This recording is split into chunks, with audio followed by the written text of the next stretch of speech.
शिव जी ने बताया कि कोई कोई मनुष्य हमेशा गरीब ही क्यों रहता है। जय श्री कृष्णा दोस्तों, आज मैं आपको एक ऐसी कथा का श्रवण कराने जा रही हूँ जिसे सुनने मात्र से आपके जीवन में सुख संपत्ति और धन की वर्षा होनी शुरू हो जाएगी।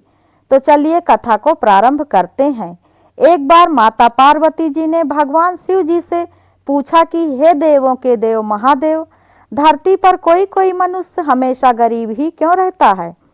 तब भगवान शिव जी कहते हैं कि कोई भी व्यक्ति गरीब नहीं होता है, बल्कि उसकी सोच ही उसे गरीब बना देती है।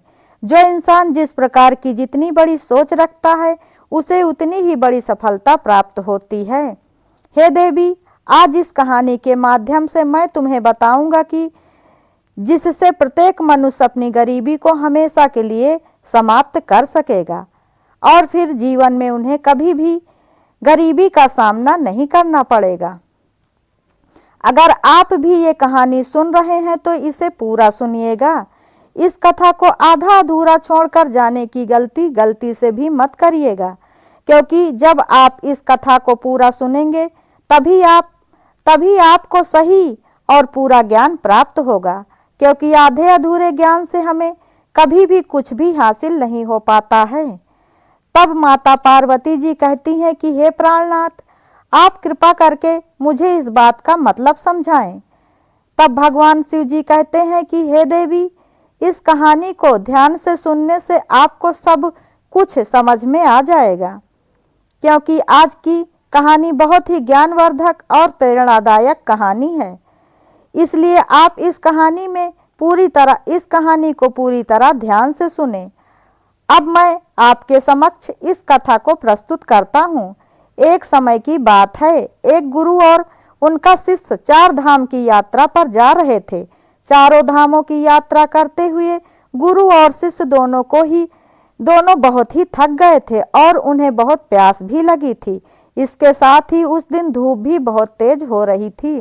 तब गुरु ने अपने शिष्य से कहा कि अगर आसपास कोई घर दिखाई दे तो हम उस घर में जाकर पानी पी लेते हैं, क्योंकि लगता है कि अब दोनों अपनी प्यास बुझाने के बाद ही आगे चल पाएंगे। और वो दोनों आसपास देखते हुए जा रहे थे। तभी उन्हें दूर खेत में एक घर दिखाई दिया। तब वह गुरु और शिष्य दोनों वहां पर जाते हैं और घर के दरवाजे पर पहुंचकर आवाज लगाते हैं। थोड़ी देर बाद जब दरवाजा खुलता है तो घर से एक व्यक्ति अपनी पत्नी और 5 बच्चों के साथ बाहर आता है। उन दोनों पति पत्नी के कपड़े काफी पुराने और फटे हुए थे और बच्चों के वस्त्र भी उसी तरह के थे। तब गुरु ने विनम्रता से कहा कि हमें बहुत प्यास लगी है, कृपया करके आप हम दोनों को पानी पिला दें। गुरु की इस बात को सुनकर पति तुरंत ही अंदर से एक बाल्टी में पानी भरकर ले आता है और एक लोटे में भरकर बड़े ही प्रेम से गुरु और शिष्य को पानी पिलाता है। गुरु और शिष्य दोनों ही पानी पीकर अपनी अपनी प्यास बुझाते हैं। तत्पश्चात गुरु ने उस व्यक्ति से पूछा कि सामने जो खेत है, क्या वो तुम्हारा खेत है? तब उस आदमी ने उत्तर दिया कि हाँ गुरुदेव, ये मेरा ही खेत है। तब गुरु ने पूछा, अगर ये तुम्हारा खेत है तो यहाँ फसल क्यों नहीं है? तुम्हारी रोजी रोटी कैसे चलती है?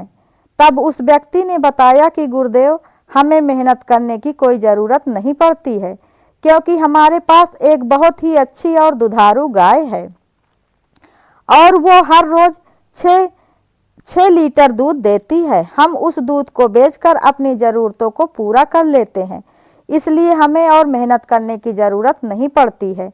गुरु ने जब ये सुना तो उन्होंने कहा कि चलो जो भी है अच्छा है। और इस तरह गुरु और उस व्यक्ति में अनेकों विषयों पर चर्चा होती रही। बातचीत में वक्त इतना ज़्यादा निकल जाता है कि पता ही नहीं चलता और दिन भी ढल जाता है।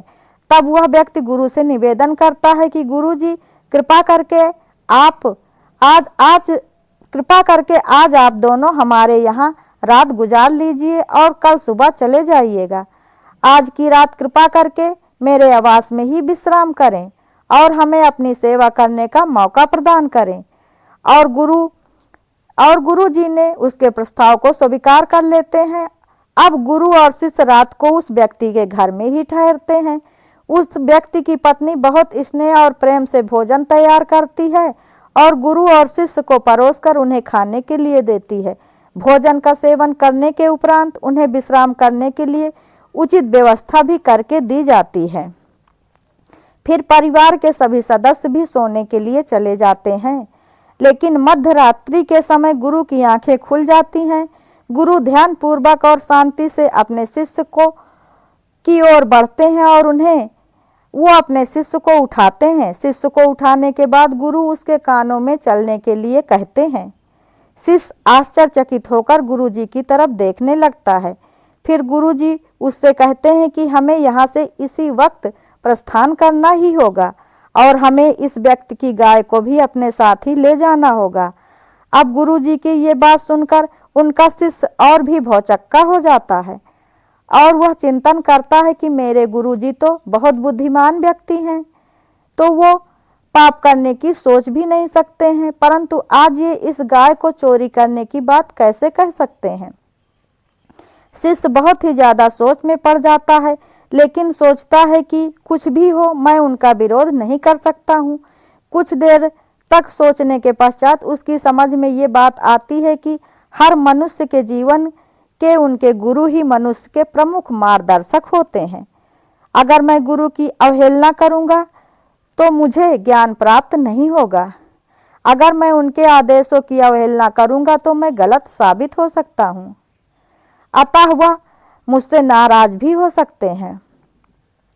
और इसी भय के कारण वो अपने शिष्य की बात को अपने गुरु की बात को मान भी लेता है। इसके बाद आधी रात को गुरु और शिष्य दोनों मिलकर उस गाय को बड़ी ही सतर्कता से वहां से निकाल ले जाते हैं और फिर दोनों उस गाय के संग कुछ दूर तक जाते हैं और जब वह किसी दूसरे शहर में पहुंचते हैं तब गुरु जी को विश्वास हो जाता है कि यहाँ से अब ये गाय उस व्यक्ति के घर पुनः वापस नहीं जा सकती है।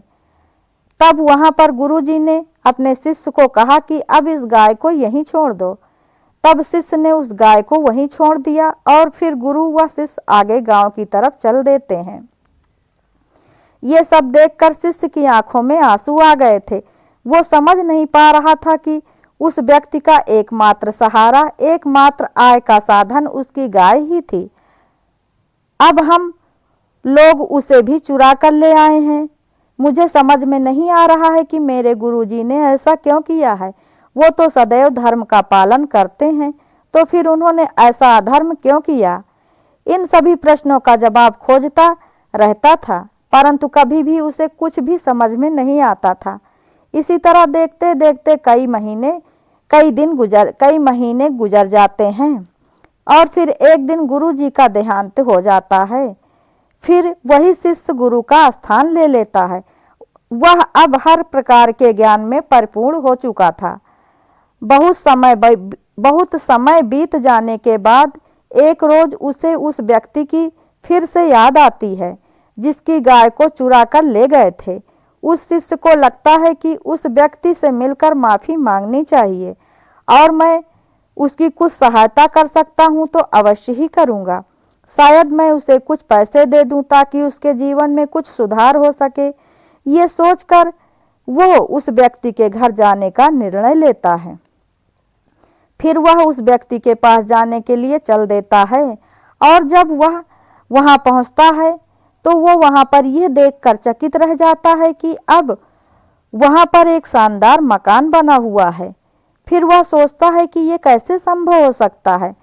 उस व्यक्ति ने अपना जीवन इतना कैसे बदल लिया, वह इतना अधिक धनवान कैसे हो गया। इन सब सवालों का जवाब जानने की उत्सुकता से शिष्य वहां पर रुकता है और फिर उस व्यक्ति से मिलने की कोशिश करता है। जब वह व्यक्ति उनसे मिलता है तो वह व्यक्ति उनसे पूछता है कि आप कौन हैं और मुझसे माफी क्यों मांग रहे हैं। तब उस व्यक्ति को सारी बात बताता है। तब उसे भी सब कुछ याद आ जाता है और वो कहता है कि हे भगवान, मैं आपको कैसे भूल सकता हूँ। उस दिन आप दोनों लोग आए थे और फिर बिना बताए ही चले गए और फिर उसी रात को हमारी गाय भी कहीं चली गई। तब उस शिष्य ने उस व्यक्ति से पूछा कि अच्छा ये बताइए, आप इतने ज़्यादा धनवान कैसे बन गए। तब वह व्यक्ति तब वह व्यक्ति बोला कि ऐसा है कि जब मेरे पास मेरी गाय थी तो उसके सहारे मेरा जीवन यापन हो रहा था, लेकिन जब मेरे पास से मेरी गाय चली गई तो हमारे पास जीवन यापन करने के लिए कुछ भी नहीं बचा। हम भूख प्यास से तड़पने लगे, मेरे बच्चे भूख से मरने लगे। तब मैंने अपने जीवन यापन करने के लिए लकड़ियों को काट कर बेचना शुरू कर दिया। लकड़ी को बेचकर कुछ पैसे इकट्ठे करने के बाद मैंने अपने खेत में फसल बोई। उस फसल से जो भी अनाज हुआ उस अनाज को बेचकर धन कमाया और अपने परिवार का देखभाल करने लगा। आज मैं इस शहर का सबसे बड़ा अनाज और फलों का व्यापारी बन गया हूँ। तब उस शिष्य ने उनसे पूछा कि अच्छा, यही काम आपने पहले क्यों नहीं किया? अगर पहले किए होते तो आपकी गरीबी बहुत पहले ही खत्म हो गई होती। तब उस व्यक्ति ने कहा कि महाशय, जब हमारे पास हमारी गाय थी तो मैं उस गाय पे आश्रित था। जब हमारे पास से वो गाय चली गई तब मैंने दूसरा काम करना शुरू किया और मेहनत करना शुरू किया। अपने जीवन में पहली बार मैंने मेहनत किया। आज उसका परिणाम ये है कि आज मैं बहुत अमीर आदमी हूँ। तब आज उस शिष्य को अपने गुरु द्वारा उस व्यक्ति की गाय को चोरी करने का मकसद भी समझ में आ गया था। इस कहानी के माध्यम से हमें ये सीख मिलती है कि व्यक्ति को हाथ पर हाथ धरकर बैठकर अपनी गरीबी का रोना कभी भी नहीं रोना चाहिए। जब तक व्यक्ति कोई काम नहीं करेगा और स्वयं से कोई मेहनत नहीं करेगा तब तक उसकी गरीबी कभी भी दूर नहीं होगी। किसी के मदद करने से तो बिल्कुल भी नहीं होगी, क्योंकि किसी का दिया हुआ धन भी एक न एक दिन खत्म ही हो जाएगा। इसलिए हर मनुष्य के लिए अपनी गरीबी को दूर करने का सबसे बड़ा जरिया अगर कुछ है तो वो सिर्फ और सिर्फ आपकी मेहनत ही है। इसलिए आप किसी भी चीज़ पर आश्रित ना रहें।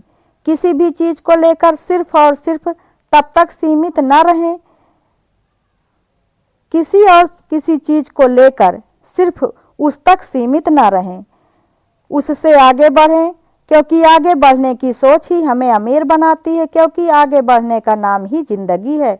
दोस्तों, अगर आप लोगों को ये कहानी पसंद आई हो तो वीडियो को लाइक, शेयर, कमेंट ज़रूर करें। धन्यवाद।